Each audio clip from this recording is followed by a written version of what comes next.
it's a pleasure to be here today to talk to you about why young people get involved in mental health research. I will be talking to you. There is a possibility that some of our young people will be joining us as well, but we'll see how we go on that front. So today I would love to talk to you about two things primarily.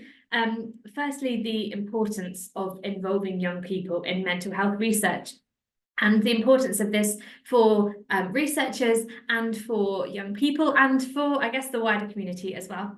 And then I would love to talk to you about how we can make getting involved in research appealing for young people, and draw on a recent example from the CALO project to kind of demonstrate that for you. And a young person who I've worked with, Chris Sims, will be joining me later on in the presentation to tell you a bit more about his experiences of working with CALO as well.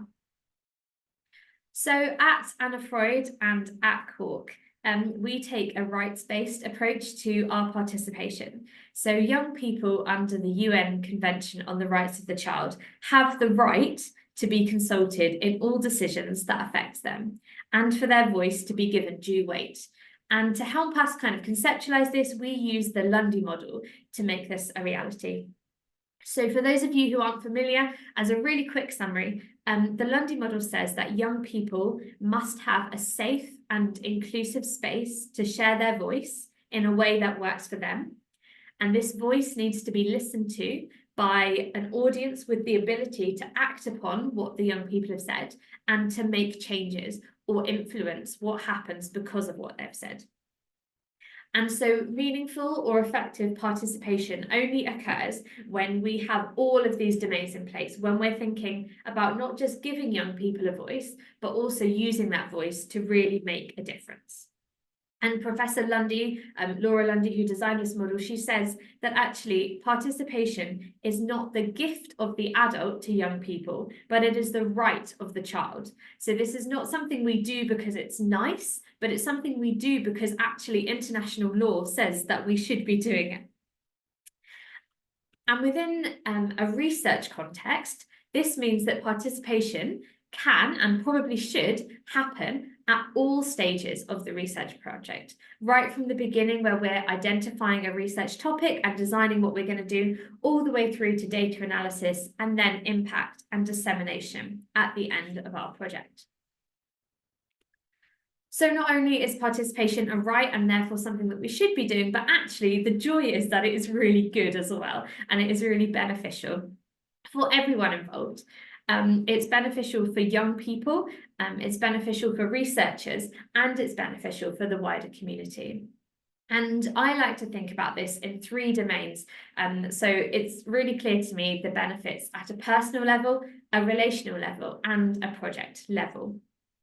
So young people and researchers learn more about research and about ourselves when we take a participatory approach. We get to try new things and we get to push ourselves out of our comfort zones. We also get to develop new relationships. These are often professional, but sometimes they can be personal as well, and we make friends along the way. And we learn to see research and the world through someone else's eyes. So collaboration broadens our horizons, and it questions the way that we think, it questions our assumption, and it broadens our perspectives on life and on research. And then ultimately, not only do researchers and service providers and young people benefit, but research benefits too. So when we have more voices in the room, we have more ideas, we have more diversity of perspectives, so this leads to more equitable research outputs, and ultimately this leads to better quality research, which is reflective of the young people that we are researching. So I've tried to give you a very, very brief summary of why participation is so important, but don't just take my word for it. What I would love to do now, and hopefully this will work, it did earlier, is share with you a video which was pre-recorded by a young person, Emily, who works regularly with CORC and Anna Frued. She's a participation program assistant with us, and she's just going to tell us a little bit about her role and some of the impact that participation has had on her.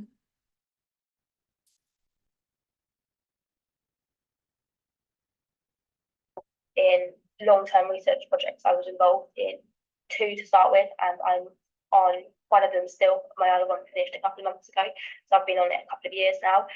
And my role with the long-term project was kind of to see the project through. So from when funding was originally kind of gained, I then start and help set up like the YPAGs, so young people advisory groups, look at materials, and recently kind of been going through some transcripts as projects obviously developed. So I've gained different skills and learned how research works to start with, which has benefited me. But I've also tried to give different perspectives of how to better involve young people to make research more effective. So yeah. And you said that you've been involved in a couple of projects and you're on a different one at the moment. Is there a example of something that you've done that you've particularly enjoyed or that's particularly stood out to you? Yeah, so I think one of my favourite projects I did was involved in research, but not me actually actively doing any of the research. It was Anne Freud had I think it's a postgraduate kind of research training session, which I helped co-deliver a part of, which was about participation within research. And it was really nice that I was able to, deliver my bit on why participation works and what they can get out of participation and what young people, parents, carers can get out of participation. But it also allowed for really kind of good questions, and some of the questions that I was being asked really kind of showed some of the reasons that people find participation quite difficult. So it allowed me to kind of explain how maybe to overcome some of them barriers. I definitely learned a lot about how they try and implement participation and some of the barriers that they were facing that I hadn't thought about. I thought it was a really good kind of productive space. I love that example, that it's not just about you being involved in research itself, but it's about you being involved in shaping how other people are able to do research. That's really cool to think about. I wonder, from your experience, why do you think that we should be involving young people in research? Like, what were some of the key messages that you were sharing in that training? So having young people involved in research means you get a totally different perspective because they're seeing the world very differently. Their experiences are very different. So a lot of the time there are ideas and things that are maybe a little bit more out the box. They're definitely not clinical. They're real life examples. So a lot of the time on research projects, you're thinking very kind of more about like the ethics of the research and like the principles of like fundamental principles of research. But when you are like consulting young people and parents and carers about it, that's not their priority. So they come up with different ideas, but actually think, that's quite clever, or that might work, rather than a lot of the time, an example which we've talked about on every research project I've been on, long-term or short-term, is engagement of young people. And actually, I find that really easy to talk about because I know exactly what would make me engage and what wouldn't. Especially, with social media and things like that. So you get a very different perspective from a young person and parent carer because they're talking it from a totally different viewpoint and totally different experiences. So I guess if you had to give one tip to someone who was working in mental health and was thinking about involving young people, either in their work or in research, what tip or what advice would you give them? I think the tip I would give all revolves around communication and kind of not assuming, communicating with the young people, parents, carers, and actually taking it from them rather than assuming what you think they would think. I think that's the kind of fundamental principle of effective participation. So effective participation has to involve feedback. So if you've had a kind of like a meeting with young people, parents and carers wanting feedback or advice on something or getting their thoughts, and for whatever reason that's not possible due to funding, due to time, due to resources, then that needs to be fed back to them. And for you feeding back to them, that might make them think, actually, what about this idea to overcome the problem that you've kind of got? But it also means that their time and their thoughts and advice is respected and being taken on board. And I think a lot, especially when you're involving young people, people are afraid to be like, actually, no, that's not possible. But actually, it's really important. Young people, parents, carers, we are very aware that there are barriers and everything we suggest is not possible. So it helps a respectful kind of mutual professional relationship, because you're both being honest with each other about what's possible. Wonderful. Just to say, Em was really sorry that she couldn't be here today, but is happy. So I started getting involved in. Apologies. Em is very happy to take, if there are questions in the Q&A specifically for her that I can then feed back and kind of come back to you about it, then that's definitely something that we can facilitate as well.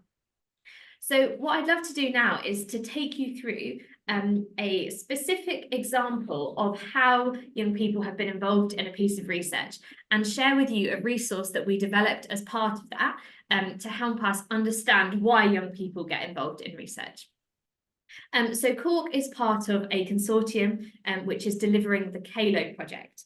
And CALO is basically a framework for exploring young people's mental health by helping local communities find ways to respond to the needs that they have in their setting. And so it's based around this idea of social determinants, which is basically the idea that our mental health isn't just impacted by us, but it's impacted by where we live, and it's determined by factors in our environment, such as employment and crime and education and things like that. So CALO's been working in Northern Devon and in Newham, implementing their framework. And as part of that, there's been a developmental evaluation looking at, does CALO work? Who does it work for? How is it working? That sort of thing. And in technical terms, if you're familiar with research, this is a realist evaluation. So as part of this, we've set up 2 young people's advisory groups. We've had one in Newham and one in Northern Devon, so one in both of our sites. And we've met monthly, sometimes online, sometimes in person, for a year. The project has wrapped up now, but we had 13 young people who partnered with us as part of the advisory group. And we got up to a whole range of activities. Some were very specifically focused on the research. So we wrote questions for interviews and focus groups that the evaluation team delivered. We also helped co-facilitate some of these focus groups and interviews. We proofread papers that the researchers were writing and contributed to that. To help us with this, we went through a lot of training about what is a realist evaluation and how do we do interviews and things like that. We contributed to the social media of the project and the CALO website. And then we also came up kind of with different ideas of things that we would like to add on top of that. What I would love to do now is stop sharing my screen so that you can see us again. And I'd love to introduce you to one of our CALO young people and one of our advisory group members, Chris Sims, who hopefully you'll be able to see spotlighted in a minute.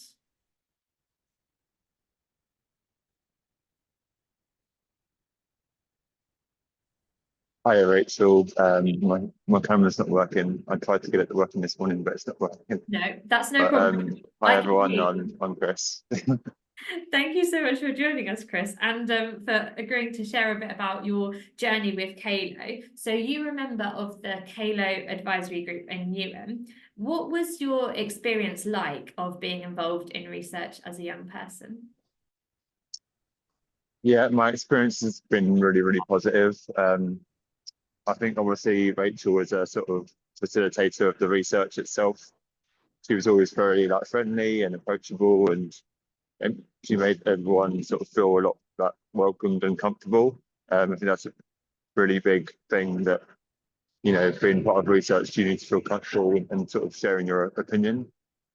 And for me personally, as a young person, I've really enjoyed doing a sort of my own personal experience on something that I'm really passionate about, and mental health and psychology in general is something that I've always been really passionate about in terms of, you know, how services work and, you know, what people can do to help young people, and different phrases or different sort of ways of coping that they can assist young people in. So yeah, for me to be involved in CALO was really, really beneficial for my own mental health, and I think I got a lot of sort of fulfillment out of it. That's amazing, Chris, and yeah, thank you for your kind words as well. It definitely wasn't in the briefing that we did. What did you enjoy most about being part of the CALO advisory group?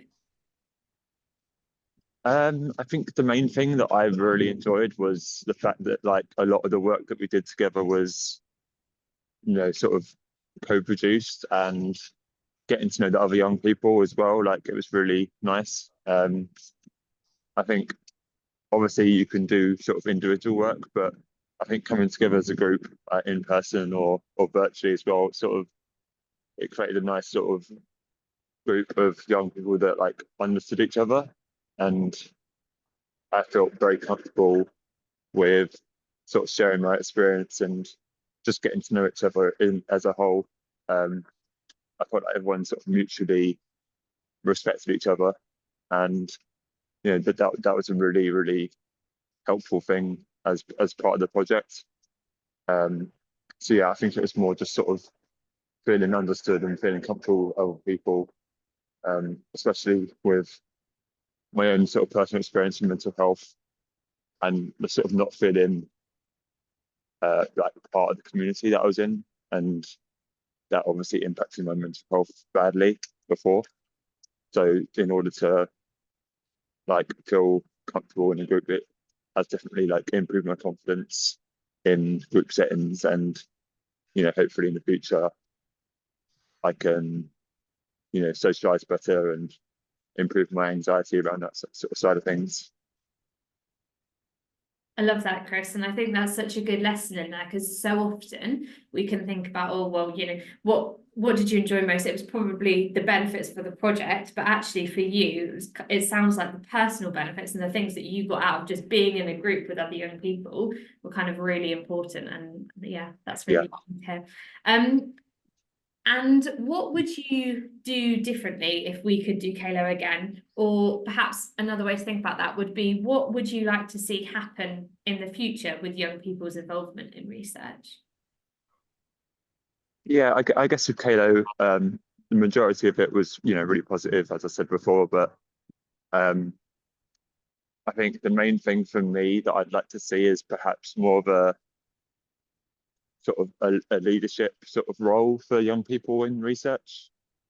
And so I guess what I mean by that is, before sort of coming into a group or doing the sort of introduction to a project, I think it would be really nice if the facilitator or the people that are sort of creating the research project in the first place, I think it would be good if there could be perhaps a chance for young people to actually bring their sort of own agenda and be able to sort of say, this is what I would like to discuss, or this is perhaps a question that I might raise, or some sort of like way of producing their own content and their own agenda before the group starts, and then you can kind of come up with like a mutually agreed and made up sort of agenda with the facilitator.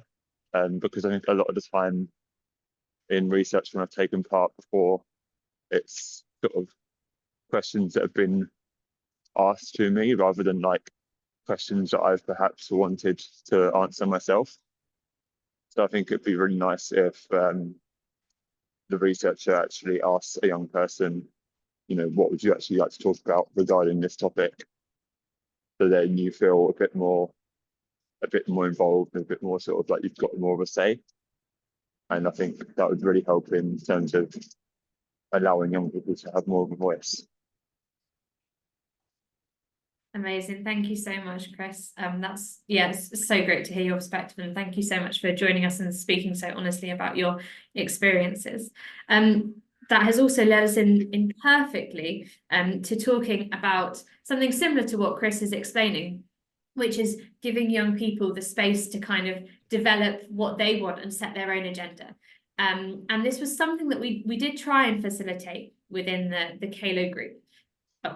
So as well as kind of supporting the research, we had a few different activities alongside. So one of those was developing a series of blogs, which were published almost a year ago today. The first image you can see on the screen on the left is an example of a poem that one of our advisory group members wrote. And Chris, you also wrote a blog as well, which was fantastic. If you scan the QR code, and there might be a link in the chat as well, it will take you to a link where you can read those in your own time. The other thing that we did as a group, which I would love to share with you, is we developed this resource called Making the Most of Motivations: Why Young People Attend Advisory Groups. And this actually came out of a suggestion by one of our young people, Rosie, in Devon. And she said to me, I would love to write something about why I decided to get involved in this group, why I think that involving young people is important, what matters to us. And Rosie and I had a chat about this, and we realized that actually, as a group, between the 14 of us, or 15, there was probably lots of different ideas about what motivates us to get involved. And so we developed over the course of 4 sessions this resource. So to talk you through a little bit about how that happened, we had actually already in the process of reviewing topic guides, gone through some training around how to write questions, how to write good interview questions. So we used that training from a previous session. And as a group, we came up with our own interview questions, I guess you could call them, our own topic guides, to ask each other questions about why we'd got involved in CALO, what mattered to us about CALO, what motivated us to join CALO. And then in pairs, we interviewed each other. So one young person interviewed another young person, and then they swapped over and either made notes in their session or recorded it and then typed up the notes afterwards, depending on kind of their preferred method.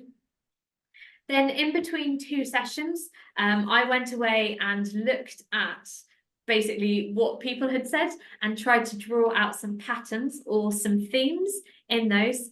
And in the following session, so a month later, I then took those themes to the group, and we were able to condense them into 7 key motivators for young people. So these are the motivators that you can see on the screen. And in that session, as well as kind of saying, do these feel right? Do these reflect our experiences? Do we need to change the wording, which we did quite a lot?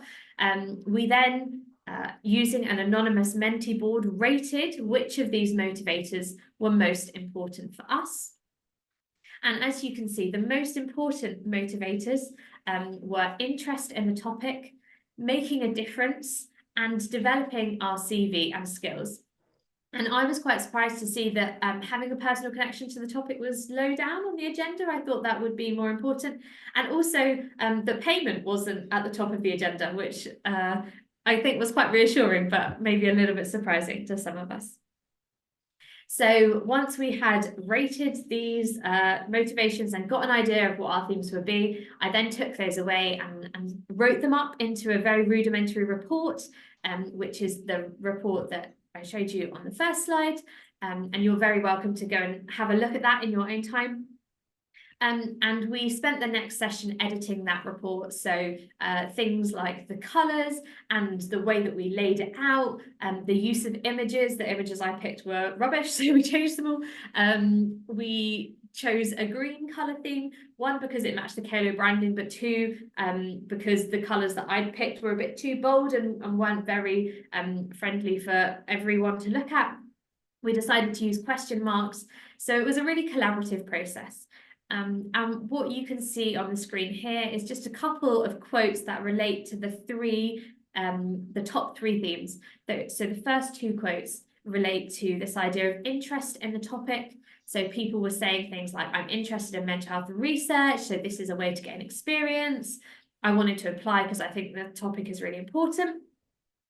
Then the second column are themes related to this idea of making an impact or seeing an impact. So people were saying things like, I know that I'm making a difference to research, or mental health support is not the best around here, and I wanted to do something about that. And then the third column relates to this theme of CV and skills development. So young people were saying things like, having an experience to put on my CV and gain further understanding of mental health research is really important to me. And I'm really interested in mental health research. So there was a whole mix of motivators, I guess is the point. There were some commonalities, but for some young people, it was being involved in research is a great way to forward my career. For others, it was being involved in research is a great way to change things in my community. But actually, all of those motivators were really valid and really important.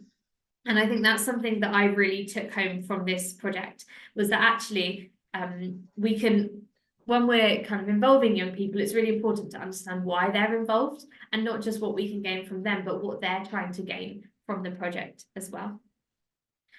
In that final session, when we were reviewing the report, we then reflected that there was some additional advice that we would love to share that we hadn't quite captured. So you'll see that on the final page, there is a section called additional advice.